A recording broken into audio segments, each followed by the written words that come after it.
Afternoon, everybody. Welcome from wherever you are. Thank you very much to AIS for the invitation to be here today. So my name is Thinus Smit. I'm a bariatric and upper GI surgeon in South Africa in a town called Pretoria, which is quite close to Johannesburg for those of you who have been here before. So yes, AIS asked me to talk a little bit about bariatric surgery in South Africa. And I currently have the privilege to be the General Secretary for the South African Metabolic Medicine and Surgery Society in South Africa. It's a relatively young organization, but we were founded primarily with the idea and the goal to try and improve bariatric surgery in South Africa. So looking at improvement of training, availability, outcomes. So the whole spectrum of improvement of bariatric surgery. And I think the really exciting thing for us in South Africa and at SAMS to be part of this whole global community of AIS is we believe there's a lot of shared value in other people's experience. So a lot of the challenges that we have, I'm sure some of you will have gone through that as well. So I hope that today will be an interesting discussion, perhaps from our perspective. Hopefully we will give you something to think about, and hopefully you will give me something to think about. I think to start off, I just want to say, perhaps to give you guys a little bit of context to understand about South Africa when we talk about treatment of obesity in South Africa. So I think it's important to just understand a little bit of the context. So South Africa, as you may well know, does have quite a complicated history. And the history has actually left its mark on the healthcare industry in South Africa. So what we currently sit with is two healthcare systems. So there's a private healthcare sector and a public healthcare sector. And the public healthcare sector services about 80 to 85% of our population is dependent on their healthcare needs for the public healthcare sector. And that's driven and paid for by tax and by government. And about 20 to 15 to 20% of the South African population is dependent on their healthcare from the private sector, which is it's paid for by private health insurance. The issue that we have, the difficulty, and this might be similar in many other countries, but what's currently happening in South Africa is that about 40% of surgeons that qualify work in the private sector. And so they service a very small percentage of the South African population. So what that boils down to, if you look at the figures, is we've got about 0.69 surgeons in the public sector per 100,000 population. And when you start doing the maths, you can understand that it becomes challenging to actually just provide normal routine preventative surgical care like appendicitis or trauma surgery or all those kinds of things. And now we're adding the burden of obesity onto that as well. As you might well be aware of, obesity is becoming a surgical disease more and more. So we are very open to innovation and to finding solutions to try and train people, looking at AI, looking at all sorts of solutions to try and flatten the learning curve, because those are the challenges that we have. So yes, I think I'm going to start asking you, if you guys have questions, please ask questions. Otherwise, I'll try and enlighten you a little bit. Welcome to everybody. I see the first question here, Dr. Smit. I see you've been working with Dr. Francois Schutte. What have you learned about him? So yes, I have the privilege of working with Dr. Schutte. He's been an upper GI surgeon for close on 20 years, been doing surgery for 40 years. So he's got a vast experience in upper GI and bariatric surgery. So I've been privileged to work next to him and to learn quite a lot from him.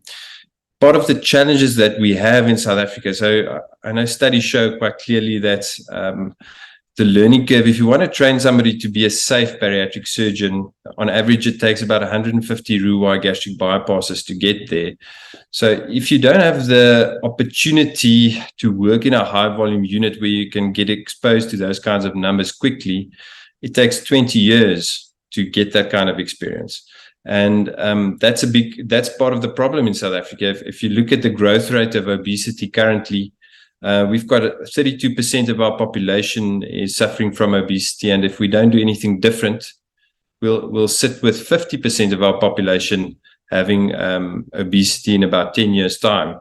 And the cost of treating of obesity is just going to escalate and escalate. We're already paying in South Africa, we're paying $5.5 billion on average per year to treat the complications and the comorbidities of obesity. So we simply cannot afford to let it escalate.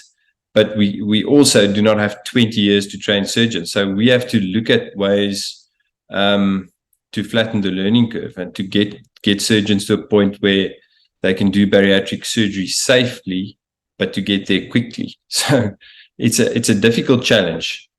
So that question was from Simon Berg. So the next question is from Billy Thorne. What was your objective during the time you were secretary of the South African Metabolic and Medicine? So, so our main objective so I'm currently in that position. Thanks for that question. So, our main objective at the moment is to really improve and broaden the training of bariatric surgery in South Africa. So as I've mentioned before, so some of the challenges that we've had in the past 20 years is that in most of the academic hospitals in South Africa where surgeons are trained, access to minimal invasive surgery is not always that easy. So, and that's due to lack of resources, lack of skills, lack of experience.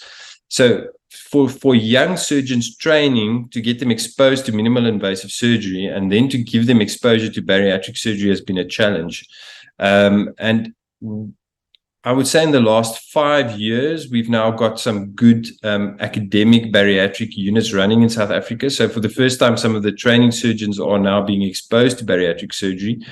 But if you look at the global problem of obesity in South Africa, we have to look at ways to improve the service of bariatric surgery in South Africa. So we're working very hard to try and improve training in academic hospitals, but also to try and improve training and access to obesity medicine in South Africa. So it's quite challenging. There's a lot of difficult things that we've got to tackle to do that, but that's our main objective. So the next question is from Caroline Carvalho. I would like to understand the current state of bariatric surgery in our country. Thanks for that question. Yeah, that's so I've mentioned before, obesity is becoming a big problem, and currently, so we've had access to obesity surgery in South Africa. It's been a service that's been available for about 20 years. But in the last 20 years, there hasn't really been a lot of training in bariatric surgery available. So this is a big part of our problem. In both the private sector and in government hospitals, there's not many accredited bariatric surgeons currently. So the amount of patients that qualify for bariatric surgery is vast. But because the service is not always widely available, we are lacking behind. But I mean, this is a worldwide phenomena. In many first world countries, we see between 1% and 5% of patients who qualify for bariatric surgery actually have access to or get the operation. And part of that is also education. Part of that is also that a lot of patients have a lot of wrong perspectives, and there's a lot of education that needs to happen to change that. And in South Africa, for many years, there was operations done like the JIB, which has obviously led to a lot of complications, which has given bariatric surgery a bad reputation. So we also sit with that problem where we've got to change the mindset of patients. They've got to start understanding that bariatric surgery is safe and that it's a good, effective option to treat obesity. But our main issue, and I think the main goal that we have to focus on right now, is to train more surgeons to do it properly, and not just surgeons. You know, when you talk about the learning curve, you have to train the whole team. People have to get experience to do it properly. Right. So here's a question from Drew Harrison. Which are the main characteristics you look for in your co-workers to form a unit for surgery? That's an interesting question. I would say the main characteristics is dependability. We've got you've got to be able to trust the people that are next to you. So if you work with people in a unit, the wonderful thing about being involved in bariatric surgery and being involved in a multidisciplinary team is that you very quickly realize that you do not know everything, and you cannot take responsibility for everything. And every other person that becomes involved in that team, you have to trust them for their skills and for their expertise that they bring. And when you learn to do that, the team really starts to flourish. And I would say that's probably the most important thing. If you can trust the people that you work with, you don't have to be great friends necessarily with everybody that you work with, but you have to trust people that you work with to really let a team flourish. Right.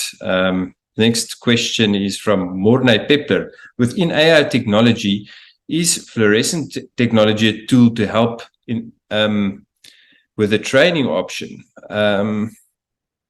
That's a good question. So, look, the AI technology is quite wide and quite broad. What we focus on quite a lot right now in the work that I'm involved with is we trying to use AI firstly to help guys to make better decisions. So especially if you're working with young surgeons who do not have a lot of experience yet, that's the first thing that we focus on, is to try and improve the decision making, to understand the risks when you see a patient, and to discuss that with patients so that everybody understands the process a little bit better. And the second big thing that we are trying to achieve is earlier recognition of complications, because when you are training people to do bariatric surgery, one of the main things that we are looking at to try and keep it sustainable and to keep it cost effective is to minimize complications as much as possible. But we all know that if you have a missed complication, the cost of treatment will escalate dramatically. So we believe that would be a huge bonus in terms of the whole training of young surgeons.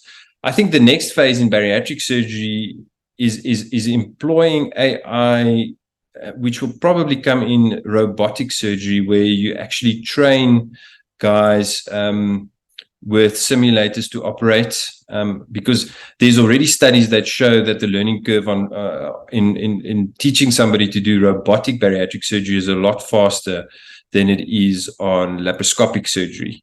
And that's something that's very interesting to us, and I think that holds a lot of potential in South Africa, because like I mentioned earlier, I don't believe we have 20 years to train surgeons. We've got to figure out a way to do it in 10 years.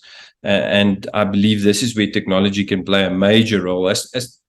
With fluorescence, I'm not 100% sure if there's right now a big role for it in bariatric surgery. I have no experience with it myself. Okay, so thanks for that question. So here's a question from Chad Whitehead. What's the achievement you have accomplished as secretary of the society that you are most proud of? Yeah, that's a difficult question. We're such a young organization. There's such a lot of work to be done to get everything in place. Right now, I think the biggest thing that I would like to see happening is I think bariatric surgery in South Africa is a wonderful vehicle to change the culture in surgery to become much more transparent. And what I mean by that, so I'm a big believer in outcomes-based medicine, and I'm a big believer in value-based care. And I believe that we should become much more transparent about what we do. And I believe so through the accreditation process and training process in bariatric surgery in South Africa, we will have a proper peer review system in place which will be quite open, and I hopefully one day will even be available to patients, which will be very transparent. And I believe that's the way that medicine should go. I think we should change the culture. I think we should all learn that and accept that adverse outcomes and complications happen occasionally, and we should try and understand why those things happen, and we should learn from that. And the way to do that is to change the culture to become open and transparent about what's going on. And I actually believe that bariatric surgery, through peer review, will be a wonderful vehicle to change the culture in South Africa. Okay. So the next question is from April Schaefer. What would you recommend as a method for training for South Africa for a new resident? So right now it is quite difficult. As I mentioned earlier, I think there's not enough exposure to minimal invasive and laparoscopic surgery in most of the training hospitals in South Africa. So that's a challenge that we've got to address. We've got to get industry involved and try and make that more available. Hopefully, I'm also a big proponent of private and public partnerships. I think that guys who are in training positions should also be exposed to what's happening in private practice, where there are already high volume units running. So that's what I would suggest. But what I always say to young surgeons who come into private practice or who come into practice is that you must establish a good relationship with senior surgeons, and you must learn from senior surgeons, and you must assist senior surgeons, and you must ask them to work with you, because I think that's important. And I think the next big step for us in South Africa is to create proper minimal invasive fellowships, so that young surgeons then have the ability to actually be exposed to more to minimal invasive surgery in South Africa as part of their training. So the next question is from Chris Elsenbroek. What is Deep Health and how does that help my practice?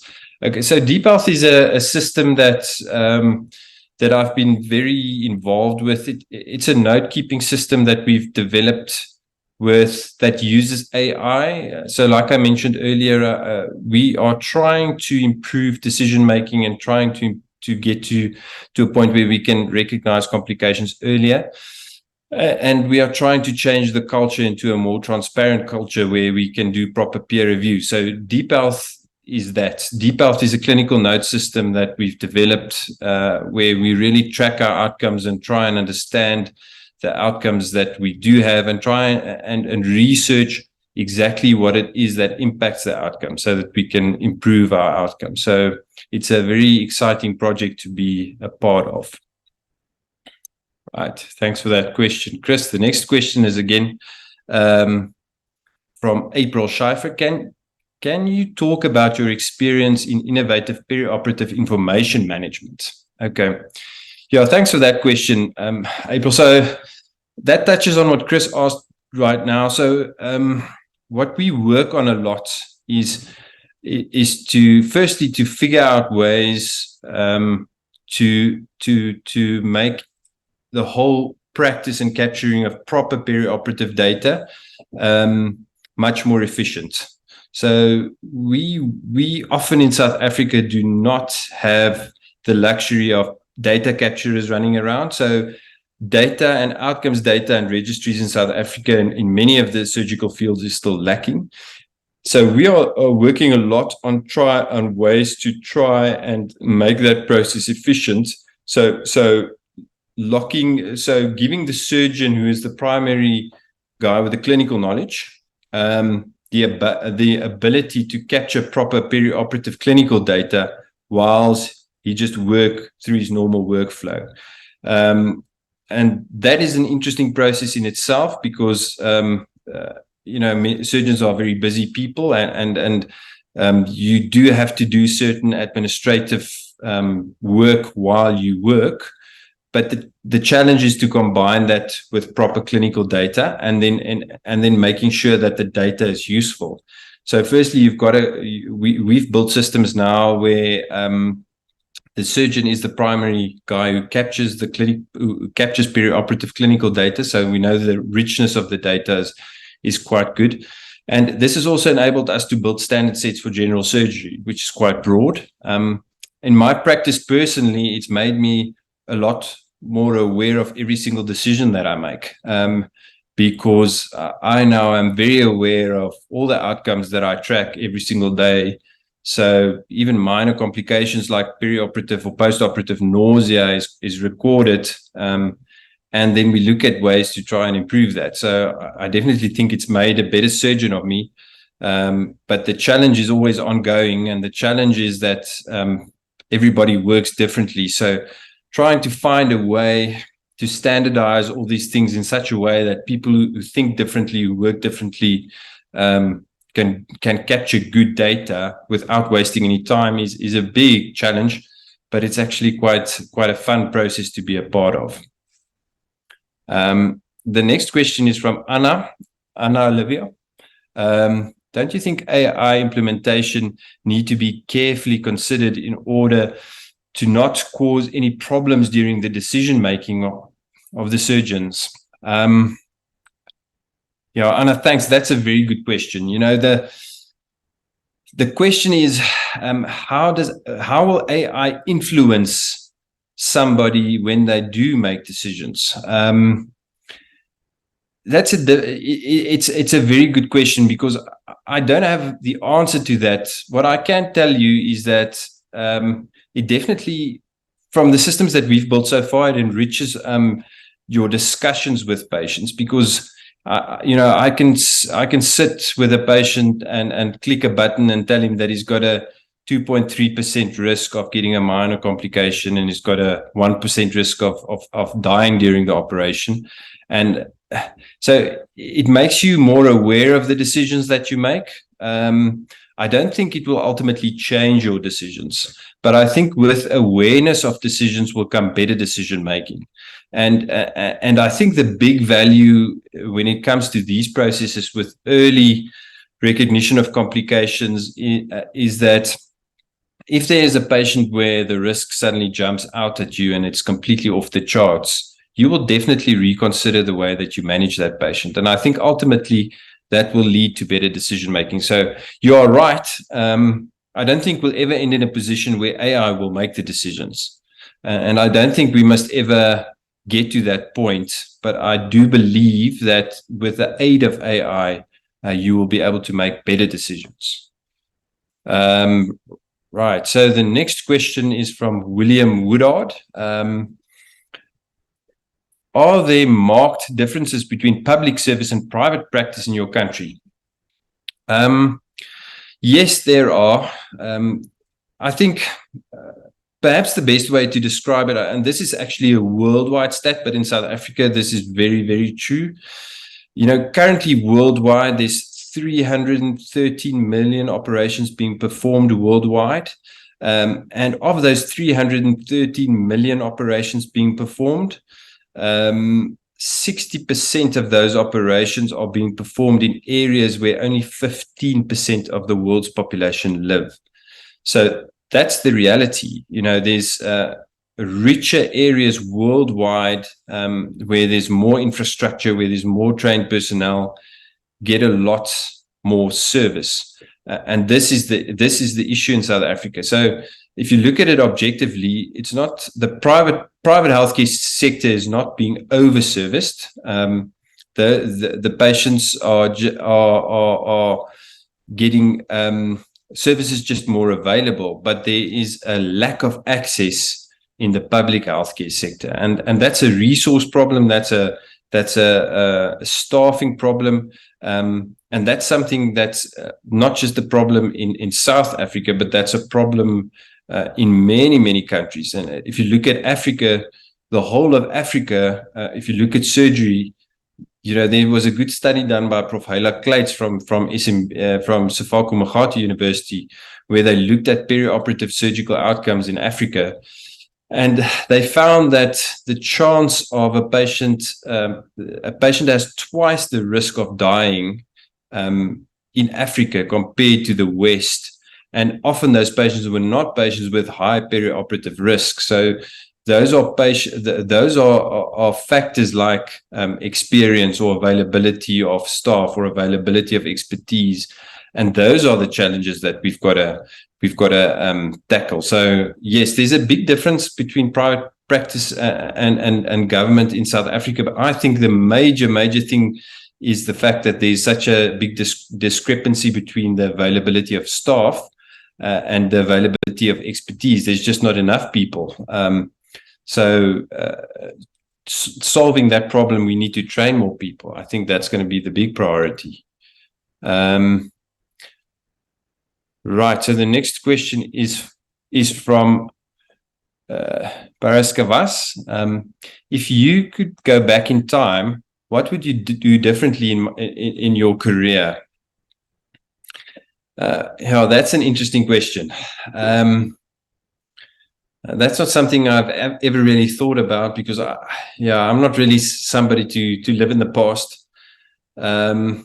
I've actually been very fortunate in my career. I've really enjoyed what I've done so far. So I wouldn't necessarily change anything. I think there's not really much that I would like to change. You know, the interesting thing about being a surgeon and about any kind of surgery, and if you want to get involved in bariatrics, which, you know, is a subspecialty all over the world, is that you do learn so much over time. As you gain experience, as time goes past, you definitely become a better surgeon. You make mistakes. There's always a few patients that will always haunt you. I think that's true for every surgeon. But there's not much that I would change. I think I've been very fortunate in the people that I've been exposed to and the units that I've worked in to gain the experience that I've got today. And I don't really think I would change anything. So the next question is from Travis Thomas. In which process do you think the application of AI would be more useful for your job? So I actually think, just from a business perspective right now, if you look at healthcare as a business, the most useful thing would be early recognition of complications. You know, if you have a patient that you've operated and you recognize the complication immediately and you manage it immediately, versus if you recognize it tonight when you do your ward round, or tomorrow when you see the patient again, you know, that's the difference between 3 days in hospital or 4 weeks in ICU quite often. So from a business perspective, I think that would actually be the most useful. And I am quite, for me personally, I like to be involved in training and teaching. So I would love to see technology, AI, being used more and more in training and teaching. And I think the first place where it really is going to start happening is in robotic surgery. I think we're going to see more and more surgeons being trained in robotic surgery. What I wonder about quite often is, if a young surgeon now gets exposed to robotic surgery and AI training from a young age, if they will be able to switch to laparoscopic surgery if that is needed. But I think that eventually robotic surgery will become affordable enough and available enough that probably that will become the primary way that we operate when we do bariatric surgery. So I think there's huge advantage in using AI in training and teaching of young surgeons. I think in Africa, where there is such a lack of access to surgeons, I think it is going to become a huge priority.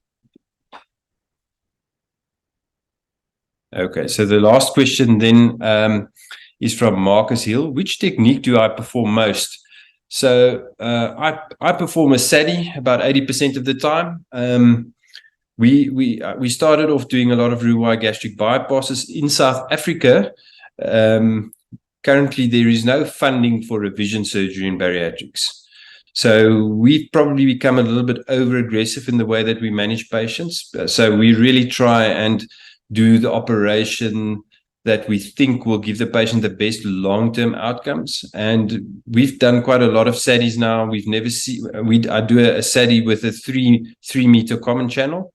We haven't seen a single patient with malnourishment, and the patients do really, really well. So we see a lot of weight loss. We see very good maintenance of weight loss. We see excellent results with comorbidities and quality of life wise. We see less readmissions with bowel obstruction and abdominal pain. So in my practice and in my unit where I work currently, I must say, just to qualify, when I say 80 to 85%, we see mostly patients with a BMI above 45 most of the time. But we have now occasionally in even lower BMI patients, especially if they have bad comorbidities, we would often do a SADI in a patient with a BMI of 40 if we think it's justified, because we believe it's safe and because the patients do so well. Yeah, so thank you very much. I hope that was interesting to you. I enjoyed it. And thanks again to AIS for the opportunity. If you guys are ever in South Africa, please come and say hi. Thank you very much.